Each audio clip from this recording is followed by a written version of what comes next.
Hi guys, welcome back to Pinoy Math. So today guys, we have part 2 ng logic and proofs rather, specific in proposition. Kung di pa kayo nakapanood ng part 1, balikan nyo muna kasi itong part na to is connect with the part 1. Now, let's read the question. Which of the following it is not proposition? I am happy today. The moon is bigger than the sun. Please submit your assignment. 25 is a perfect square. Anyway guys, itong question po ito lumalabas po sa different kind of examination. Most of it is civil service and lead.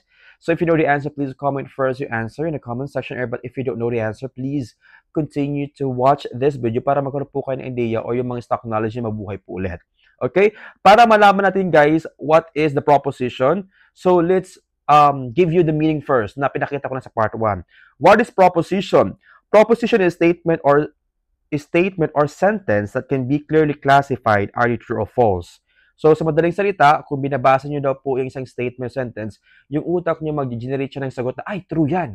Ay, false yan. Yan po ang proposition pag nakabasa ka ng statement. Now, kung hindi ka makasagot ng true or false by reading the statement, it means not proposition. So, para mas clear tayo, we have example over here. Now, the sun rises to the east. So, ang sagot mo lang dyan, true or false. But ang sagot dyan is true. It means proposition. Kasi nga, ang sagot lang ulit is true or false. The next one, 5 is greater than 10. Parang mali ata. False. Yun, proposition. Now, ang bila proposition, like this one.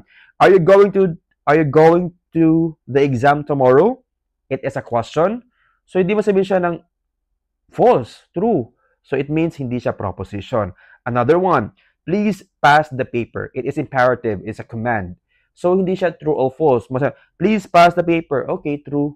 No, it's not. So, ibig sabihin, guys, yun po ang proposition and non-proposition. So, let's go back to the question. Which of the following it is not proposition? According sa ating nalaman kanina, in multiple choice, ang sagot dyan po, it is letter C. Because letter C is imperative. It is a command. Please submit your assignment. False. False. So, hindi po. Hindi siya false, hindi siya true. That is not proposition. So guys, sa mga nakatama dyan, congratulations. Sa mga hindi naman po, at least you have second chance because we have number 2 question. Here is the number 2 question. Which of the following is a proposition? Don't be late tomorrow. 15 is a multiple of 5.